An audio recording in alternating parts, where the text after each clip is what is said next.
भिवंडी शहर में 29 अक्टूबर से 12 नवंबर तक लगेगा जैस मेगा सेल, जिसमें 100% मेलामाइन की क्रॉकरीज आपको मिलेंगी। आपका फेवरेट जैस मेगा सेल वापस आ गया है एक साल बाद, लेकर नए इंग्लिश और वाइब्रेंट कलर्स, नई शेप और स्टनिंग डिजाइन के साथ। ये क्रॉकरी ब्रेक रेजिस्टेंट के साथ साथ microwave and dish washer safe भी है। सिर्फ 350 रुपए किलो से शुरू। साथ ही यहाँ मिलेंगे होम क्लीनिंग प्रोडक्ट्स, वो भी सुपर डिस्काउंट में। स्क्रीन पर दिए हुए एड्रेस पर आज ही विजिट करें।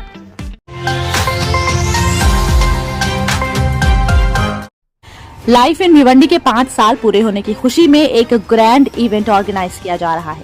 इस एक दिन के इवेंट के लिए कई कॉम्पिटिशन्स रखे गए हैं, जिसमें फिलहाल रील कंपटीशन और news reading voice over competition के रजिस्ट्रेशंस ओपन है।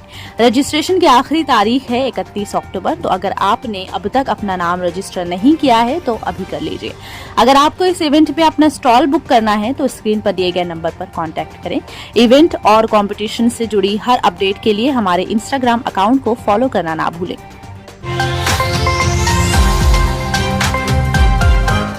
भिवंडी में पिछले कुछ दिनों से लगातार हो रही बारिश और बदलते मौसम की वजह से किसानों की फसल को भारी नुकसान पहुंचा है। हाल ही में बताया गया कि रोजाना शाम के वक्त हो रही बारिश की वजह से भिवंडी में किसानों की चावल की फसल भी खराब हो गई, जिसके कारण किसानों का भारी नुकसान हुआ है।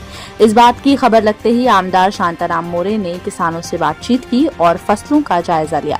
सरकार से मांग की जा रही है कि इन खराब हुई फसलों की वजह से किसानों को मुआवजा दिया जाए।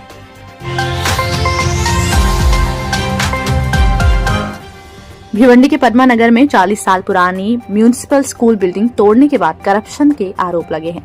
इल्जाम है कि मनपा स्कूल नंबर 23, 59, 61, 75 और 55 के मलबे में मौजूद सागवान की लकड़ी और लोहे जैसे कीमती सामान बिना रिकॉर्ड के गायब कर दिए गए। इंजीनियर हरीश मात्रे ने स्ट्रक्चर को जर्जर बताकर तोड़ने का ऑर्डर दिया था, लेकिन मलबा कहां गया इस पर कोई स्पष्ट जवाब नहीं मिला। इनक्रोचमेंट डिपार्टमेंट के डिप्टी कमिश्नर ने भी एक्शन की जानकारी होने से इनकार कर दिया, जिससे केस और भी सस्पिशियस बन गया।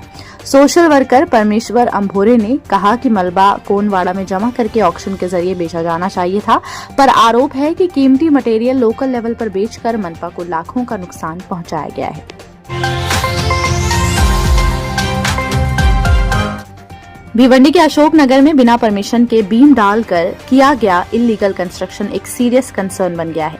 कंप्लेंट के मुताबिक फ्लैट नंबर 425 के रेजिडेंट डॉक्टर संजय यादव ने दोनों बिल्डिंग्स के बीच का हिस्सा तोड़कर हैवी आयरन बीम लगाई, जिससे स्ट्रक्चर पर खतरा मंडरा रहा है। रेजिडेंट्स का कहना है कि सिटी डेवलपमेंट डिपार्टमेंट और असिस्टेंट कमिश्नर की तरफ से भी कोई एक्शन नहीं लिया गया है। लोकल सिटीजन्स और सोसाइटी मेंबर्स ने MRTP एक्ट के तहत केस दर्ज कर कंस्ट्रक्शन हटाने और जिम्मेदार ऑफिसर्स पर एक्शन लेने की डिमांड की है। उनका कहना है कि अगर तुरंत कदम नहीं उठाए गए तो वो आंदोलन करने पर मजबूर होंगे।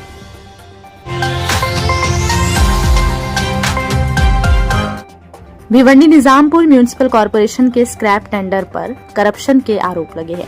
फॉर्मर कॉर्पोरेटर्स और लोकल लीडर्स ने इस टेंडर को बायस्ड बताते हुए कमिश्नर से तुरंत इंक्वायरी की डिमांड की है। उनका कहना है कि टेंडर नंबर BNC-MC 122922821 में रखी गई कठिन शर्तें छोटे व्यापारियों को प्रोसेस से बाहर कर रही हैं, जिससे एक ही कॉन्ट्रैक्टर को फायदा पहुंच रहा है।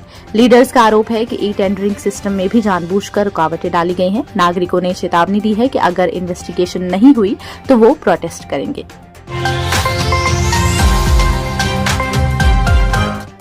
भिवंडी के प्रभाग समिति 3 के ऑफिस के मेन गेट पर 1 महीने से गंदे नाले का पानी जमा है, जिससे स्टाफ और ऑफिसर्स को पिछले दरवाजे से आना जाना पड़ रहा है। ये वही RCC रोड है जिसे लीडर्स ने डेवलपमेंट का एग्जाम्पल बताकर इनॉग्रेट किया था, लेकिन अब वही सड़क गंदे पानी से भरी पड़ी है। लोकल लोगों का कहना है कि कॉन्ट्रैक्टर ने रोड कंस्ट्रक्शन के दौरान गटर सिस्टम डैमेज कर दिया था, जिससे पानी सीधा रोड पर बह रहा है। नागरिक और मनपा कर्मचारी दोनों ही इस बदबूदार पानी से परेशान है। लोगों ने मनपा से तुरंत एक्शन लेकर रोड साफ करने और परमानेंट सॉल्यूशन देने की मांग की है। मुख्यमंत्री माझी लाडली बहन योजना के तहत लाभार्थियों को हर महीने मिलने वाली पैसों की सुविधा सही तरीके से मिले, इसके लिए 18 सितंबर से 2 महीने तक eKYC करने की सुविधा शुरू की गई है। लाभार्थी इस प्रोसेस को ऑफिशियल वेबसाइट पर आसानी से पूरा कर सकते हैं। महिला और बाल विकास मंत्री अदिति तटकरे ने बताया कि कई लाभार्थियों ने eKYC कर ली है और बाकी लोगों से भी इसे जल्दी पूरा करने की अपील की गई है। उन्होंने कहा कि आधार से जुड़ी दिक्कत दूर करने के लिए मंत्रालय में बैठक भी बुलाई गई है।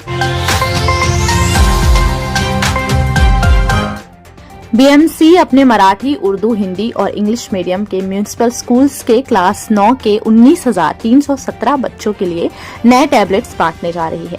ये टैबलेट्स 1 साल की वारंटी और 4 साल की मेंटेनेंस के साथ मिलेंगे। इस योजना पर कुल 49 करोड़ 19 लाख रुपए खर्च होंगे, यानी हर स्टूडेंट पर लगभग 25,464 रुपए खर्च किए जाएंगे। बीएमसी ने डिजिटल शिक्षा को बढ़ावा देने के लिए 2015 में टैबलेट वितरण योजना शुरू की थी, जो 2021-22 तक चली। अब 2025-26 के लिए नए टैबलेट्स खरीदने का फैसला लिया गया है, ताकि स्टूडेंट्स को मॉडर्न और डिजिटल लर्निंग का मौका मिल सके।